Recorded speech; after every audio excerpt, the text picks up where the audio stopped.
Ketika jam 4 pagi saya mendengar anak-anak tenda yang berada di sebelah saya itu berteriak, makanan mereka habis semuanya, dimakan oleh Bagas, sehingga mereka tidak memiliki lagi logistik untuk makan pada pagi hari itu.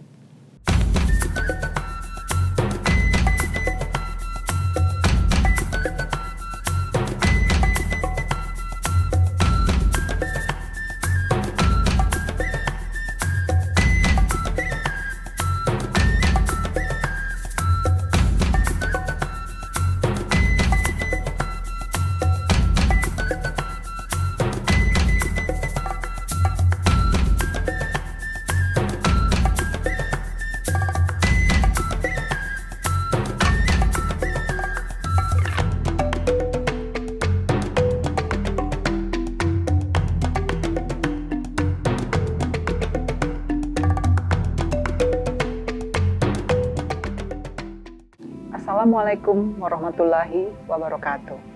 Saya Marisa dan saat ini saya sedang duduk di sebuah pojok kecil toko outdoor yang hangat, mengenang jejak-jejak langkah saya dalam sebuah perjalanan yang saya beri nama Perjalanan Menunduk. Bukan karena saya lelah atau kalah, tapi karena saya ingin belajar rendah hati dari jalanan-jalanan asing yang tak pernah menyuruh siapapun untuk sombong. Saya ingin berbagi cerita tentang pengalaman saya mendaki Gunung Sindoro melalui jalur Kledung, Wonosobo. Tiba-tiba saja pada tanggal 23 Mei tahun 2022, saya sedang menikmati wisata di hotel di Yogyakarta, lalu saya memandang dari jendela, ada Gunung Sindoro terlihat dari jarak jauh. Entah gunung apa, tapi saya menduga itu adalah Gunung Sindoro dari kejauhan.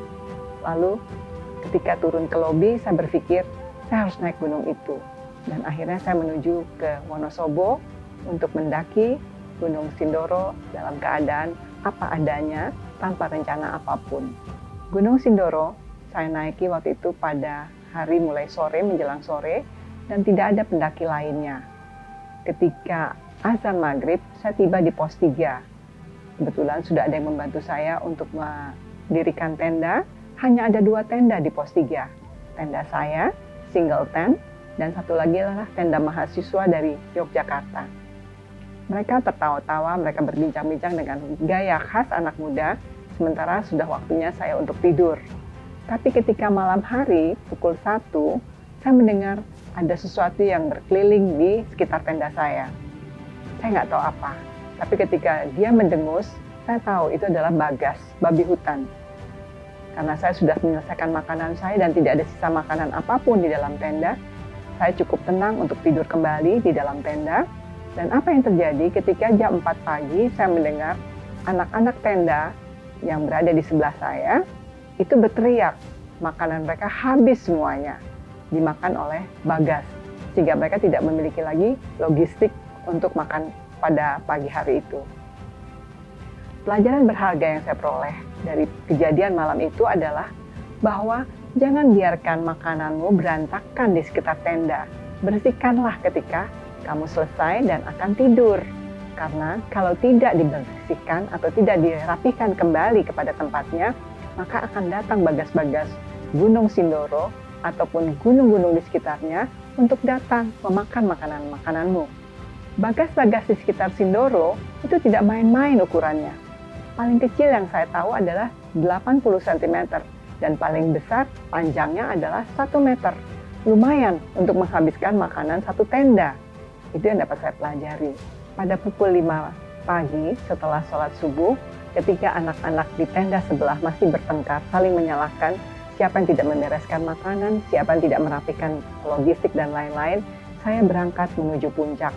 Puncak Sindoro dengan ketinggian 3136 meter di atas permukaan laut adalah perjalanan berbatu.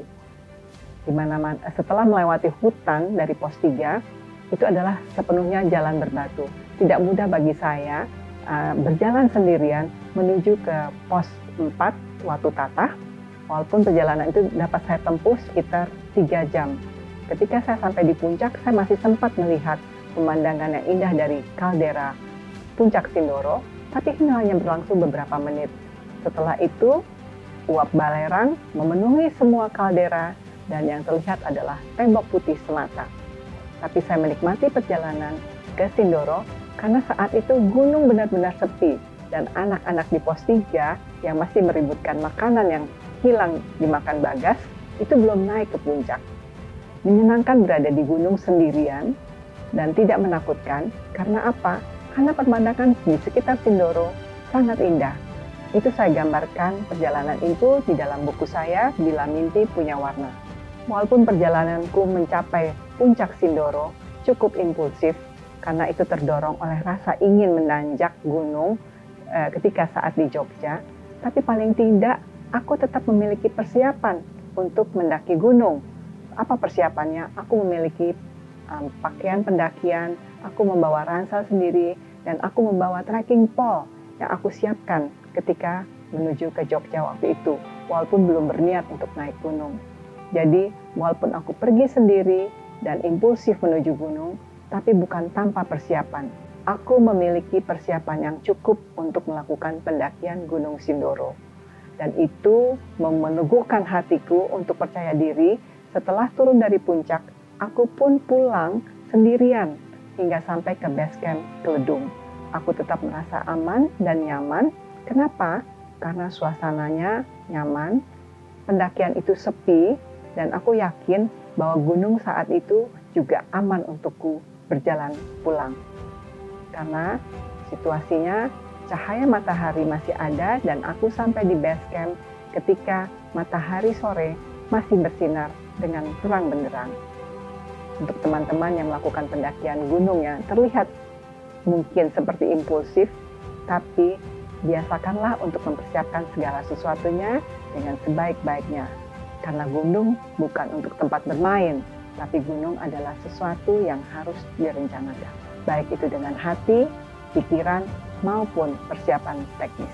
Perjalanan menunduk mengajarkan saya bahwa yang paling berharga bukanlah tempat tujuan, tapi bagaimana kita menapakinya.